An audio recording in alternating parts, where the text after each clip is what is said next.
The hospital ship Mercy Dawn drifted through the quiet sea of stars, its silver hull shining softly under the light of distant suns. It was a peaceful ship, carrying doctors, nurses, and medical supplies to a colony far beyond the known borders. No weapons, no soldiers, only healers and hope. The ship's mission was simple: to save lives, no matter which species needed help. Captain Lyra Hayes stood at the viewing window of the bridge. She had served in the Navy before, but years of battle had taught her something more powerful than tactics. She had learned the value of mercy. Her eyes softened as she watched the stars slide past.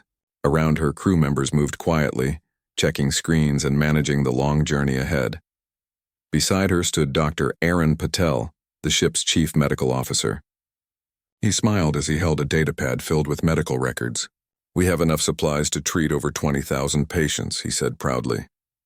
"If everything goes well, the Zalari colony will survive the plague spreading there." Alara nodded. "Let's hope we get there in time," she replied softly. Her voice carried calm authority, the kind that made her crew feel safe even in the vastness of space. The Mercy Dawn had already made several stops on its route. On one planet, they had treated miners suffering from toxic exposure. On another, they had healed wounded refugees after a meteor storm destroyed their homes. Many of those rescued were aliens. Some had never even seen a human before. Yet they had seen kindness in the faces of Alara's crew. Humanity had come far since its early years among the stars. Once known for war and conflict, humans had changed. They had built a reputation as builders, healers, and protectors. While other species saw them as unpredictable, most had come to respect their compassion. The Mercy Dawn symbolized that new image. Painted on its hull were the words, "Healers Without Borders." The crew often joked that the ship carried more hope than fuel. They were proud of their mission, proud to show that humans could bring peace instead of war. Hours passed in quiet routine. The stars outside looked like scattered diamonds, and the hum of the ship's engines was steady and soft. In the medical bay, Dr. Patel checked the sleeping patients rescued from a damaged freighter. Nearby, Nurse Lena Rowe adjusted an oxygen mask for a young alien child. The child's skin shimmered blue, and when she opened her eyes, she smiled weakly at Lena. "You'll be fine," Lena said kindly. "We're taking you to safety." The child didn't understand the words, but smiled again, comforted by the nurse's tone. Across the ship, small acts of kindness filled the air. Words of comfort, soft laughter, and quiet teamwork. It was a place of healing in a universe often filled with pain. Far away, unseen by anyone on the Mercy Dawn, a Dravik Dominion patrol ship drifted through its assigned sector. The Dravik were a proud and cautious species, known for strict order and military discipline. They didn't trust easily, especially not outsiders. On the bridge of the Dravik ship, Captain Vorkon studied his sensors with suspicion. "Unidentified vessel detected," his second officer announced. "Large mass unknown signal code. Course heading through restricted space." Vorkon narrowed his eyes. "Show me."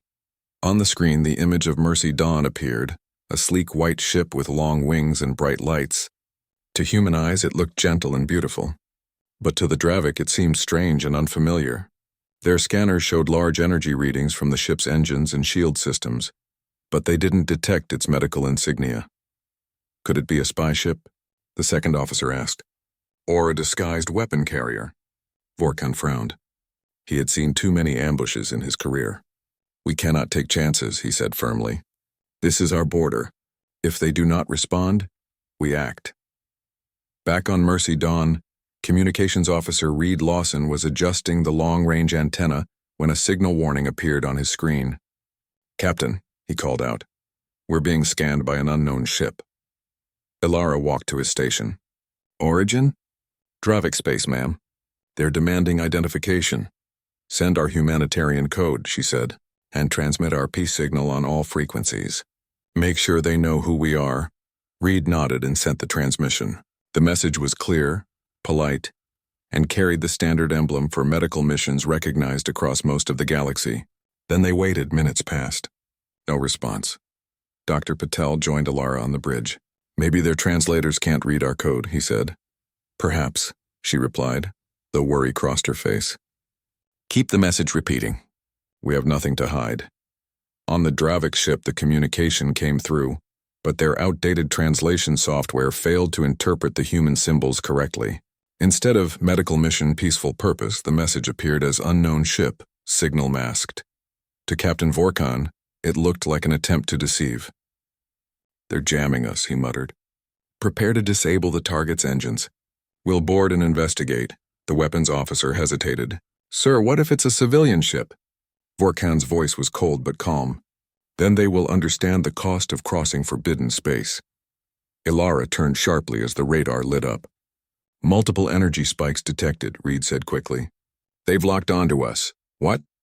"We sent peaceful signals." Before anyone could react, a flash of light filled the view screen. The ship trembled violently as energy waves struck the outer hull. Consoles sparked and alarms screamed. The lights flickered and people stumbled across the bridge. "Shields failing," someone shouted. Ilara gripped the console. "Emergency broadcast. Send distress to all nearby systems," she ordered. Her voice was steady, but her eyes were full of disbelief. "We're a hospital ship," Dr. Patel said quietly, staring at the flickering monitor. "Why would they fire on us?" In the medical bay, Nurse Lena shielded the alien child as the walls shook. Supplies fell from shelves. Doctors rushed to stabilize patients, their hands steady even as fear filled their hearts. "Stay calm," Patel's voice came through the comms. "Protect the patients." Outside, glowing energy fire streaked across space.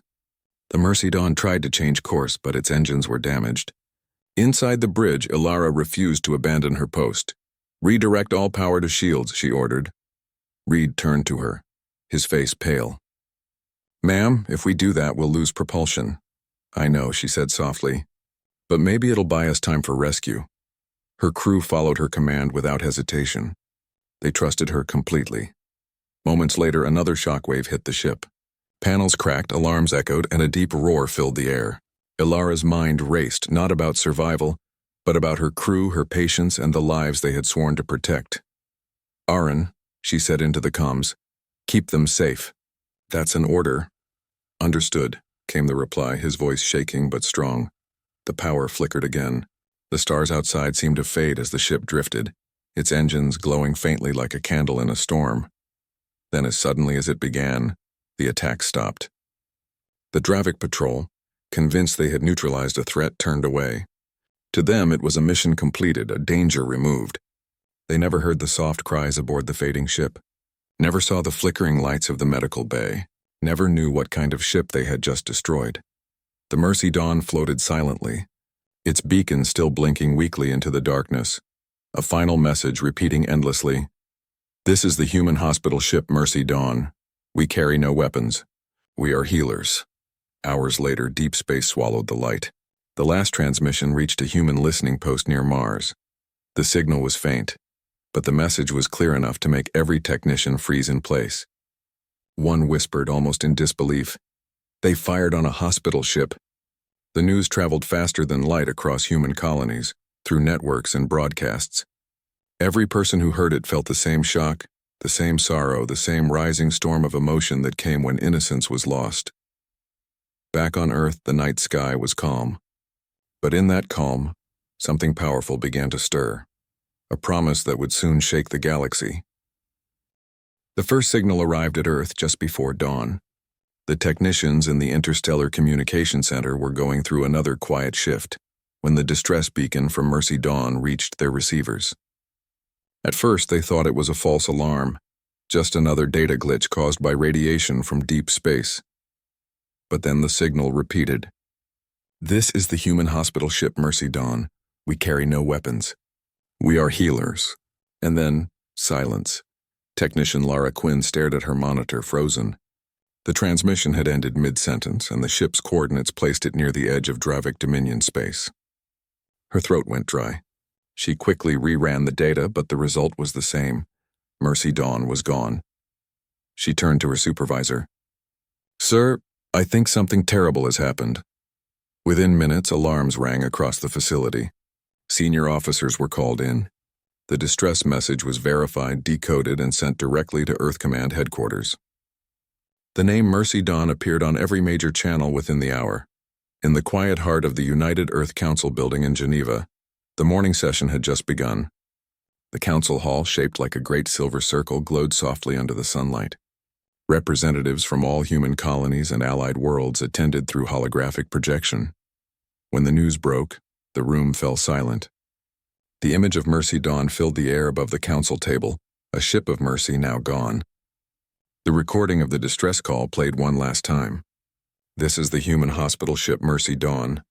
The voice faded into static. Every person in the chamber felt a deep ache inside. They all knew what that ship represented.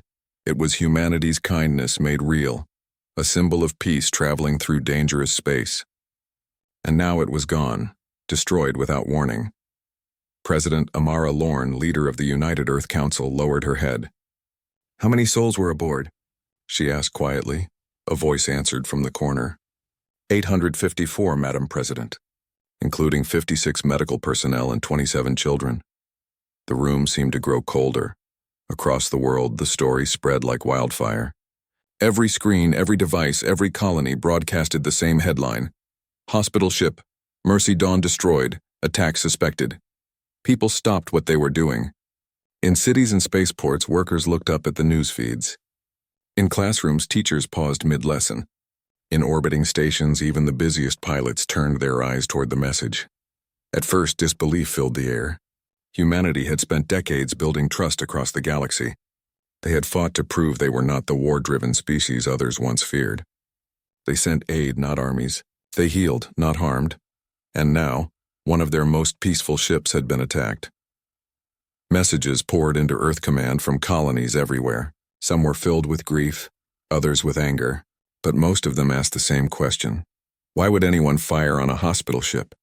In a quiet office overlooking the Atlantic, Admiral Marcus Raines read the report in silence. He was a tall man with gray at his temples, his uniform simple and spotless. He had commanded fleets in the old wars but retired when peace was declared. He believed humanity had changed for the better. Now, as he read the words "Mercy Dawn destroyed," he felt a cold stillness in his chest. He closed the report and looked out at the rising sun. His assistant, Commander Leah Voss, entered quietly. "Sir, the Council is requesting your presence. They want a military assessment." Raines nodded but didn't move. "Do we have confirmation on who did this?" "Preliminary data suggests the Dravik Dominion patrols were nearby," Leah said. "But they claim it was a navigation error." The Admiral finally turned to face her. His eyes were calm, but there was weight in them. A steady, heavy calm that only appeared in those who had seen too much loss. A navigation error doesn't destroy a ship that was broadcasting peace signals. Leah hesitated. "What should I tell the Council, sir?" Raines looked back at the horizon. "Tell them I'm coming." That evening, the Council hall was filled once more. This time the crowd was larger. Representatives from every major colony, scientists, diplomats, even civilians from nearby sectors. Emotions were high and voices echoed through the chamber. "This is an outrage," shouted one delegate from the Mars sector. "They killed healers." "We can't stay silent," another stood. "We don't know if it was deliberate. We must confirm before we act. War helps no one. War," the Martian delegate replied. "Do you call this peace?" President Amara Lorne struck the table gently to restore calm. "Enough," she said firmly. "We will not lose ourselves to anger. We seek truth first." At that moment, Admiral Raines entered. The noise faded instantly. Everyone knew who he was, the man who once led Earth's defense during the siege of Titan. He walked slowly to the center and saluted. "Admiral," said the President, "what is your assessment?" Raines looked around the room. "The evidence is clear. Mercy Dawn was unarmed, transmitting peaceful signals and in full compliance with interstellar law. The Dravik Dominion fired first." A low murmur filled the room. He continued, his tone calm but unshakable. "This was not just an attack on a ship. It was an attack on what humanity stands for. We offer compassion where others offer conflict. We heal where others harm. The Mercy Dawn represented that spirit." He paused, then said softly, "And now it is gone." No one spoke for a moment. The silence felt heavier than any weapon. Then Raines raised his head. "We must respond, not out of anger, but out of duty. If we do nothing, every healer, every ship of mercy will become a target. The galaxy must know, when humanity offers peace, it is not a weakness." President Lorne nodded slowly. "And what would you suggest, Admiral?" He looked her straight in the eye. "Activate the resolution fleet, let them see our resolve. Not to destroy, but to ensure this never happens again." The council debated for hours, but in the end the decision was made. The resolution fleet, the most advanced and disciplined arm of the Earth Defense Command, was reactivated. Orders spread to shipyards and bases across human space. Engines that had slept for years came alive once more. Massive cruisers powered up under the glow of sunrise. Engineers worked through the night, reassembling old units and calibrating shields. Pilots reported for duty without being called. For the first time in decades, the human military was preparing for action. But this time, the reason was not conquest, it was protection. Meanwhile, on the outer colonies, grief turned to unity. People gathered in public squares to honor the Mercy Dawn. Candlelight vigils spread across every world. In one mining settlement, children placed flowers in front of a hologram of the ship. On Mars, a monument was already being planned. A sculpture of a hand holding a small star, symbolizing mercy lost and remembered. Dr. Arun Patel's family appeared on the news, speaking with quiet pride and sorrow. "He believed in helping everyone," his sister said. "If he were here, he would tell us not to hate, but to make sure this never happens again." The message touched billions. Back in his command room, Admiral Rains watched as the fleet gathered in Earth's orbit. Rows upon rows of sleek vessels stood ready, glowing like constellations of steel. The names of the ships appeared on his screen: Endurance, Horizon, Solace, Guardian. He turned to his officers. "Remember," he said, "our mission is not revenge. We stand for the promise Mercy Dawn carried. We show the galaxy that humanity protects life, even when others forget its value." Commander Leah Voss nodded. "And if they try to test us again?" Rains looked out the window, his reflection framed by stars. "Then," he said quietly, "they will learn that mercy may guide us, but justice walks beside it." By the end of the day, the resolution fleet began to move. Across the sky, the people of Earth looked up and saw trails of light stretching into the heavens. Parents lifted their children to see, telling them, "Those are the protectors of peace." The news reporters described it as the rising of the shield. And somewhere beyond the stars, in the quiet remains of the Mercy Dawn, a small beacon still blinked, sending the same message into the void: "We carry no weapons. We are healers." Now that message was more than a signal, it was a promise. Humanity would never let such light be lost again. Days turned into weeks after the destruction of Mercy Dawn, but the wound it left in humanity's heart did not heal. Across every colony and every orbital city, the story remained on every screen. People still spoke of the ship's crew, their kindness, and their mission. The world had changed. For years, humanity had lived in peace, exploring the stars not as conquerors, but as caretakers. They built hospitals instead of fortresses, research outposts instead of battle stations. The Mercy Dawn had been the finest symbol of that peace, a shining vessel of healing, sailing through the dark void. Now that peace felt fragile.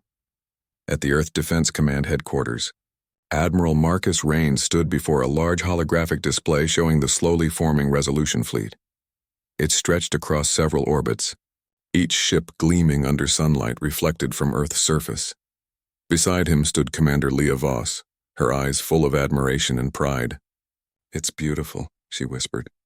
"I've never seen the fleet like this before." Rains nodded quietly. "It's not built to destroy," he said. "It's built to protect, but sometimes protection requires strength." He walked closer to the viewing glass. Far below, the blue curve of Earth shimmered with clouds and oceans. For him, it wasn't just home, it was the reason behind everything they stood for. Behind him, technicians reported ship statuses. Admiral, Horizon reports full engine readiness. Solace and Guardian are requesting shield calibration updates. AI coordination complete for all command vessels. Rains listened carefully, his hands clasped behind his back. Each voice represented hundreds of lives preparing for a mission none of them wanted, but all of them understood. Meanwhile, across the colonies, people worked together like never before. In the Mars shipyards, engineers and mechanics worked day and night, refitting older cruisers and medical transports. The air inside the hangars hummed with machinery and hope. A young mechanic named Jonas Hale wiped sweat from his forehead as sparks flew from his welding tool. "My sister was on Mercy Dawn," he said quietly to his friend. I'll make sure every bolt on this ship is perfect. I owe her that. His friend, a pilot trainee, placed a hand on his shoulder. She'd be proud, he said softly. It was the same everywhere, people turning grief into purpose. On Luna Base, scientists prepared advanced scanners to detect hidden ships. On Europa Station, communication experts improved emergency beacons so no distress call would ever go unheard again. Humanity had become united in silence and determination. The Dravic Dominion, far from Earth, watched these movements with unease. In their capital city, high in a tower of dark metal and crystal, Lord Varric, the supreme commander of the Dravic forces, paced before a council of advisors. The humans gather their fleets, one officer said nervously. Their ships are leaving orbit by the hundreds. We believe they prepare for war. Varric frowned. War? He turned sharply. They claim to be healers, not soldiers. Perhaps they are both, another officer suggested. We underestimated them. Varric walked to the viewing window. Beyond it, his planet's skies glowed red from twin suns. He had once dismissed humans as harmless dreamers, too emotional, too compassionate to be dangerous. But now he wasn't sure. They mourn their dead, he said slowly, and when humans mourn, they remember. When they remember, they act. Back on Earth, Admiral Rains attended a private meeting with President Amara Lorne. They sat in her office overlooking the council gardens, where memorials for the Mercy Dawn crew were being placed. The president spoke softly. The Dravic have sent an apology. They claim it was an accident. Their patrol captain misread our signals. Rains looked at her quietly. Do you believe that? Amara shook her head. No, but we cannot allow this to become a war. It won't be, Rains replied. But we can't ignore it either. If we let this go, they'll think our peace is weakness. She sighed deeply. So what do you plan to do? Rains leaned forward. I plan to show them that humanity's kindness is strong, and that we protect what we love. In the following days, the Resolution fleet grew stronger. Thousands of crew members trained for new operations. They learned formation flight, rescue coordination, and precision maneuvers. But Admiral Rains gave one strict order. No one fires first, he repeated it to every captain. We are not here to destroy. We are here to remind them what they attacked, a ship of mercy. We will make them see it. Among the fleet was Captain Nia Torres, commander of the ship Horizon. She was young but respected, known for her calm focus. As she stood before her crew, she spoke clearly. We are not going to fight for revenge. We fight for remembrance. The galaxy will learn that the Mercy Dawn's light still shines, through us. Her words spread across the fleet, replayed on every ship's comm channel. It became a quiet motto whispered among the crew. The light still shines. In training simulators, pilots practiced precision flying through asteroid fields. Engineers built defensive drones capable of intercepting attacks without harming anyone. Scientists worked with AI cores to strengthen shield systems that could protect entire fleets instead of destroy others. Humanity wasn't preparing for war. They were preparing for prevention. Every invention, every plan, every mission had one goal: make sure no one could ever repeat what had happened to Mercy Dawn. Then came the day of the final readiness check. The Resolution fleet floated in high orbit, surrounding Earth like a constellation of silver lights. On the command ship Endurance, Admiral Rains stood before the fleet's bridge window. Status report, he ordered. All ships ready, Admiral. Engines synchronized. Shield web active. Communications clean, Rains nodded. Transmit message to all allied species. Inform them that the human fleet moves, not to threaten but to protect. The communication officers relayed the message across known space. Within hours, replies began to arrive from other worlds. From the Zalari Federation came, "We mourn with you. If you move, we will stand aside." From the Thaler Alliance came, "We remember Mercy Dawn. Do what must be done." And from the Dravic Dominion, only silence. Meanwhile, on a far-off moon where the wreckage of Mercy Dawn still drifted, a small human recovery team worked to gather what remained. The ship was broken and quiet, floating in the shadow of a blue gas giant. Among the debris, they found something remarkable: a recording device still active, blinking faintly. The team leader carefully connected it to his scanner. A soft voice played through the static. "To anyone who finds this, we are healers, please remember that." It was Captain Alara Hayes' final message, The recording spread across human space within hours. People listened in silence. Her words reignited the strength that sorrow had dimmed. Rains heard the message alone in his quarters. When it ended, he whispered, "We remember, Captain." A few days later, the fleet received orders to move toward the outer rim, the border of Dravic Dominion space. The stars ahead glowed faintly red, like distant embers. As the ships began their slow, coordinated movement, people on Earth and across the colonies watched live broadcasts.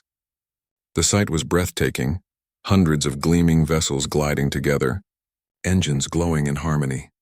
Children pointed at the skies, calling them the Silver Guardians. Elders wept quietly, remembering the Mercy Dawn crew, and across every human world hope rose again. Inside the command ship, Rains gave his final address before departure. "Crew of the Resolution Fleet," he began, his voice steady and clear. "Today we sail not for conquest but for truth. We go to remind the stars that mercy is sacred. If others forget, we will help them remember, not through fear but through understanding." He paused, then added softly, "We do not bring war. We bring clarity." Lyra Voss turned toward him. "Do you think they'll listen, sir?" Rains gave a small, thoughtful smile. "They'll have no choice but to listen when they see what mercy looks like when it refuses to be broken." The engines roared to life, and one by one, the ships vanished into faster-than-light travel. The stars stretched into streaks of light as the Resolution Fleet leapt toward the unknown.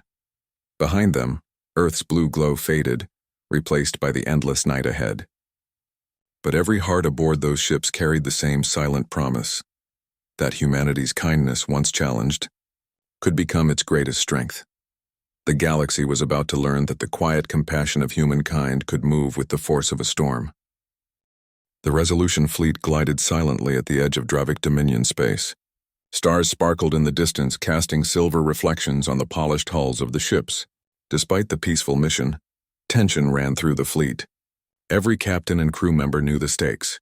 Humanity was about to show the galaxy the power of mercy and justice combined. Admiral Marcus Rains stood on the command bridge of the flagship Endurance.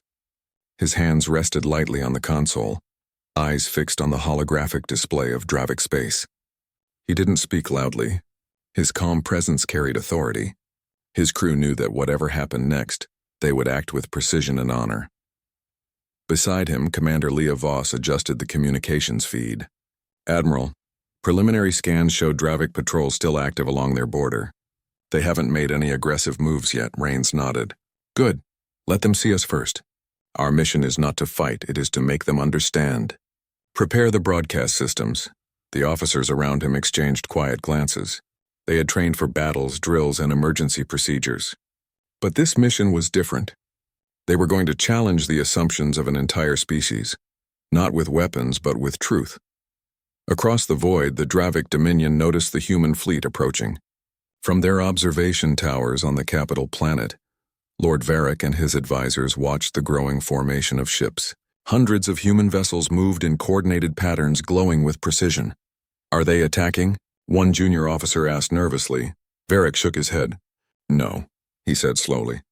"They are not attacking, yet they demand attention. Watch closely. They move like a lesson, not an army." From orbit, the Dravic could see the human ships arranging themselves in a vast semicircle. Every vessel maintained communication with the others, their shields pulsing softly in synchronized waves. The humans were not advancing recklessly. They were deliberate, controlled, and almost serene in their approach. Back on the Endurance, Rains gave orders to the fleet. "Initiate the peace broadcast," he said. "Show them Mercy Dawn. Show them what they destroyed." The communication channels across Dravic space lit up simultaneously. Holographic projections of the Mercy Dawn appeared above every major city, every patrol station, every command tower. Images showed the ship's crew treating alien patients, children smiling as humans helped them, medical supplies being delivered, and the soft glow of healing lights in the ship's medical bays. The message was clear. Mercy Dawn had been a healer, not a threat. Every image told the story of care, compassion, and humanity's dedication to life. In the Dravic capital, the citizens watched in shock. Screens broadcasted the same images and whispers spread quickly. "They attacked a hospital ship? a young Dravik said, eyes wide. All those lives. And for what? Lord Varric's expression was unreadable. He turned to his council. It seems our patrols acted too quickly, he admitted. They misread a signal and we have punished the wrong party. But the humans did not stop with just the images. Every record of Mercy Dawn's missions flashed across the display. Medical logs, messages from rescued planets, and the final distress recording of Captain Lyra Hayes. Her voice, calm and unwavering, echoed across the Dominion. To anyone who finds this, we are healers, please. Remember that. Even Varric paused.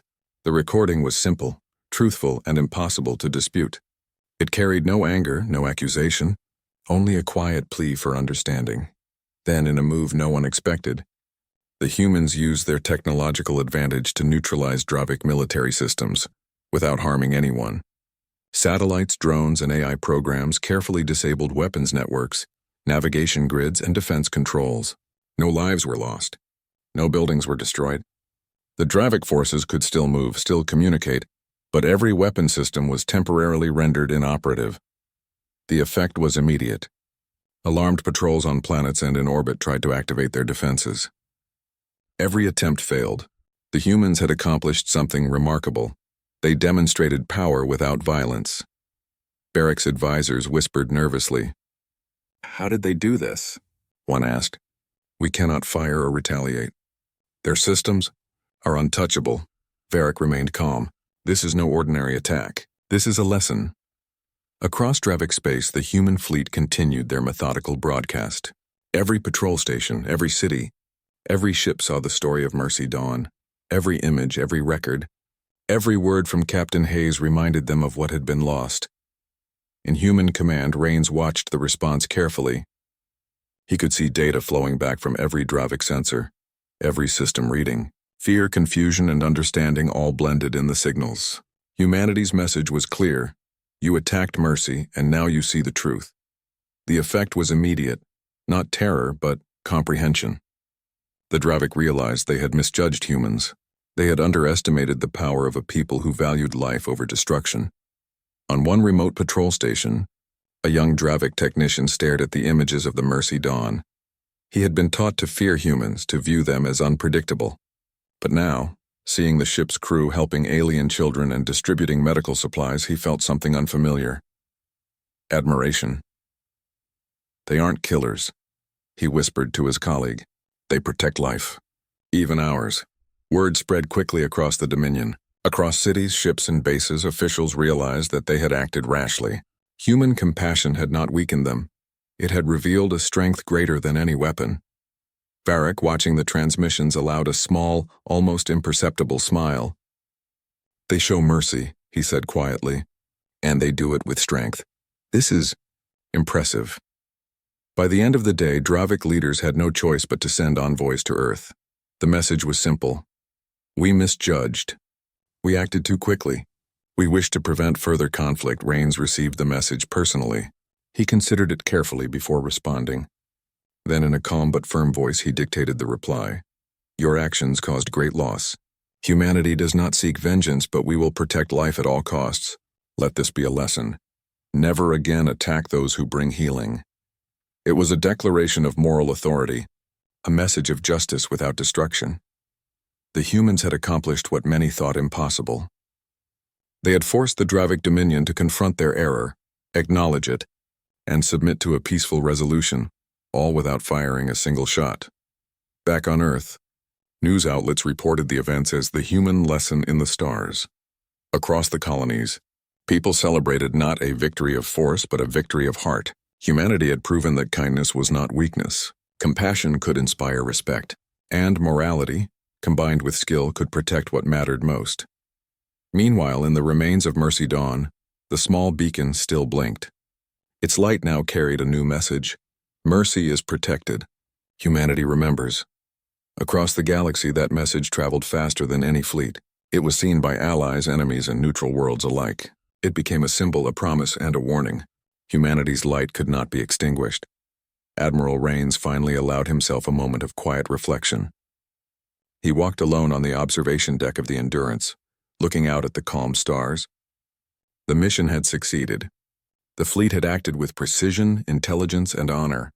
No one had died unnecessarily. And the galaxy had learned a profound truth. Humans may forgive, but they never forget. Commander Lyra Voss joined him silently. She didn't speak, only looked at the stars. "It's done," she said softly. Rains nodded. "For now," he replied. "But we will remain vigilant.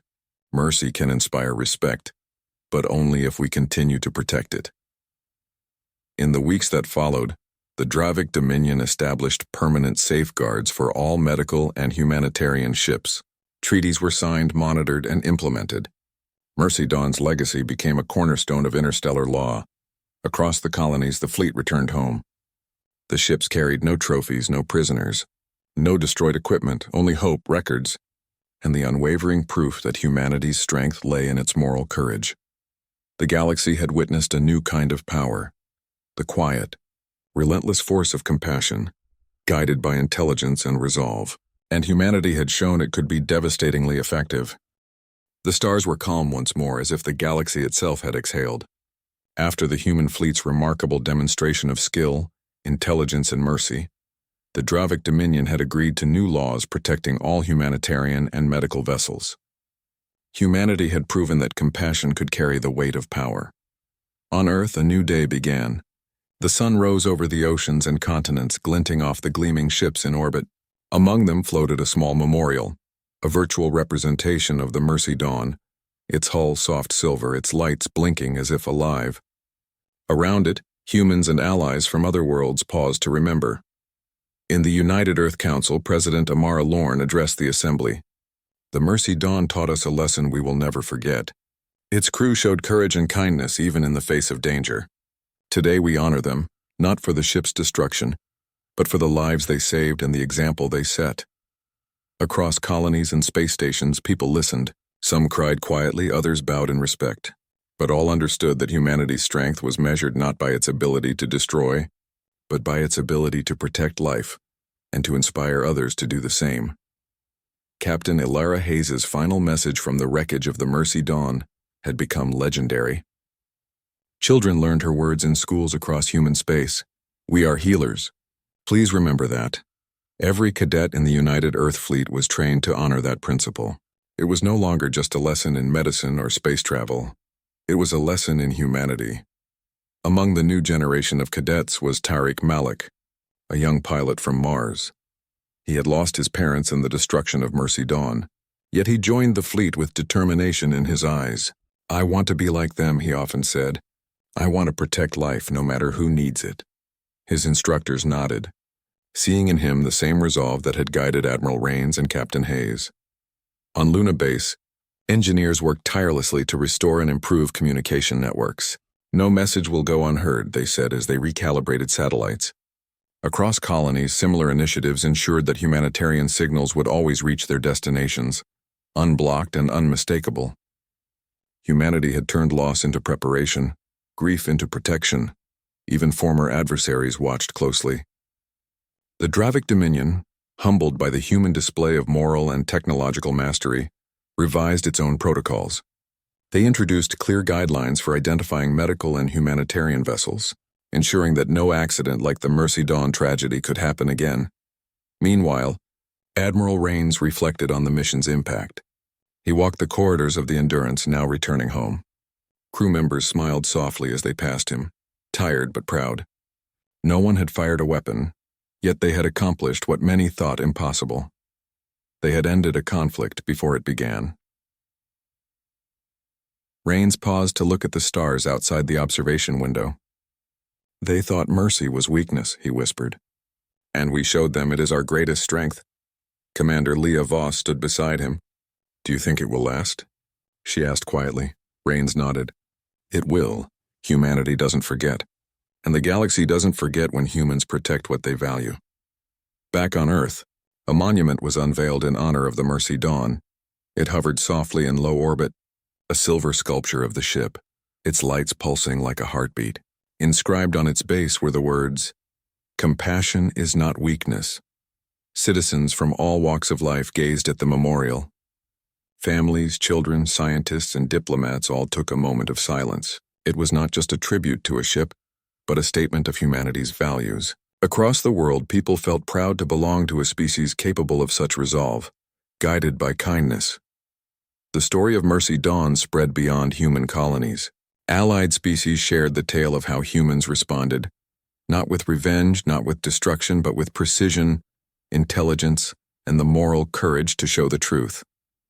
Schools on other planets began teaching about human ethics alongside mathematics and science.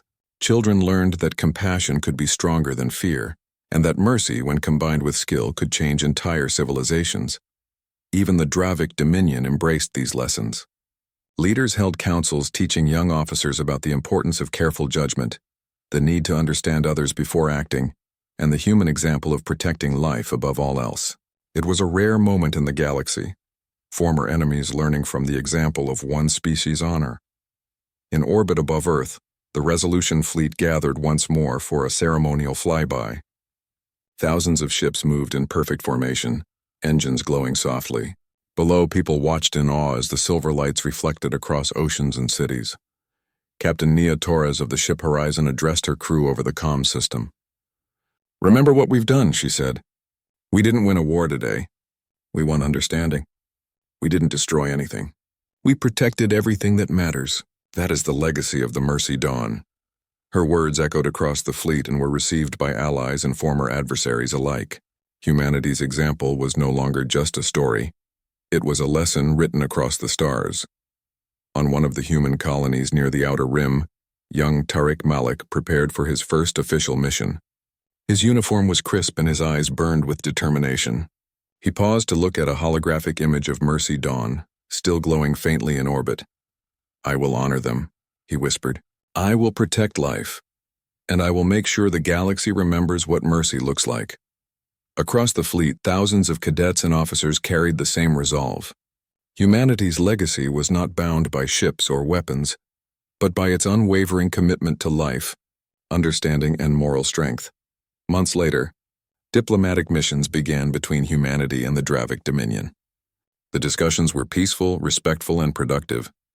Trade resumed, cultural exchanges restarted, and medical aid programs expanded across both human and Dravic territories. The Mercy Dawn's mission had not only saved lives in its time, but had also paved the way for lasting cooperation among species once divided by fear. Every agreement included protections for medical vessels. Every policy echoed the same principle. Humanity would not allow the mistakes of the past to repeat. In the quiet corners of space, a small beacon still blinked from the wreckage of the Mercy Dawn. Its pulse reached distant worlds, a gentle reminder that life mattered, that compassion mattered, and that humanity's promise endured. Admiral Rains, back on Earth, watched the beacon from a control room. He felt the weight of responsibility and pride. "We will protect life," he said softly. "No matter what. That is what makes us human." Leah Voss placed a hand on his shoulder. "And the galaxy will never forget it." Rains nodded. "No, they will not forget. And neither will we." Years passed. The story of the Mercy Dawn became a cornerstone of human history. Children learned it alongside science and art. Pilots, doctors, engineers, and diplomats were all trained to remember the lessons it taught. Compassion is power. Mercy can change the course of events. Strength is measured not by what you destroy, but by what you protect. Even in the distant reaches of the galaxy, humans were recognized not just as explorers, but as protectors. Their reputation as healers had become legendary. The Mercy Dawn crew's sacrifice, though tragic, inspired a new era of understanding and cooperation. Humanity had shown that even in a universe filled with uncertainty, mercy and intelligence could shape the stars themselves. Finally, the stars seemed to shine a little brighter. Ships passed peacefully, civilizations exchanged knowledge, and the memory of the Mercy Dawn remained vivid. Humanity had taken grief, turned it into resolve, and shown the galaxy that even in loss, life and kindness could triumph. And as the galaxy watched, they learned the unshakable truth. When humans protect mercy, the universe cannot ignore them. The light of Mercy Dawn endured, not in metal or circuits, but in the hearts of every human, and in every life they touched.